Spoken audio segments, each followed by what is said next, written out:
Hello, আশা করি সবাই ভালো আছেন। তো আজকে একটা ভিডিও করেছি, সেটা বেসিক্যালি সকাল থেকে আমি সকালে ঘুম থেকে উঠে ফ্রেশ হয়ে ব্রেকফাস্ট সেরে নিই। তারপর আমি বাইকে অফিসে চলে যাই, আজকে নিজেই ড্রাইভ করি। তো আজকে অফিসের লাস্ট দিন, দুর্গা পূজার উপলক্ষে আমাদের ছুটি, সামনে রবিবার পর্যন্ত বন্ধ থাকবে।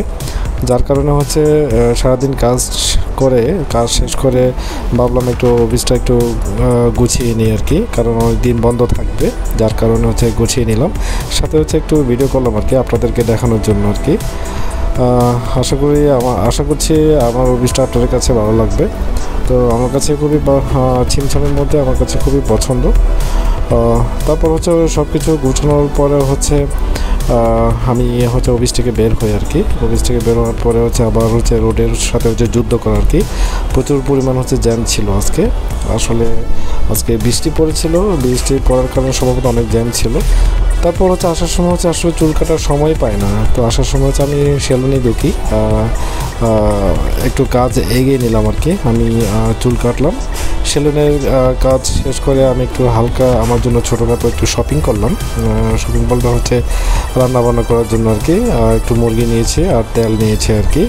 তারপর বাসায় এসে তো টোটালি একটা সারপ্রাইজ। আমার ছোটো বোন আমার মামাতো বোন ইউকেতে থাকে, তো মামারা গিয়েছিল আর কি ইউকেতে। তো আসার সময় মামাদের মাধ্যমে আমার জন্য একটা গিফট পাঠিয়েছে আর কি। খুবই সুন্দর, ব্ল্যাক কালারটা আমার কাছে খুবই পছন্দ। জানি না আপনাদের কাছে কেমন লাগছে আর কি। দেখতে পাচ্ছেন খুবই সুন্দর একটা আমার কাছে খুবই পছন্দ। এইবার লাস্ট ব্র্যান্ডের আর কি। যাই হোক, আপনাদের কাছেও পছন্দ হবে। তো আজকে এই পর্যন্ত গিফটটা পেয়ে আমি আর খুবই খুশি। সবাই ভালো থাকবেন। Thank you so much.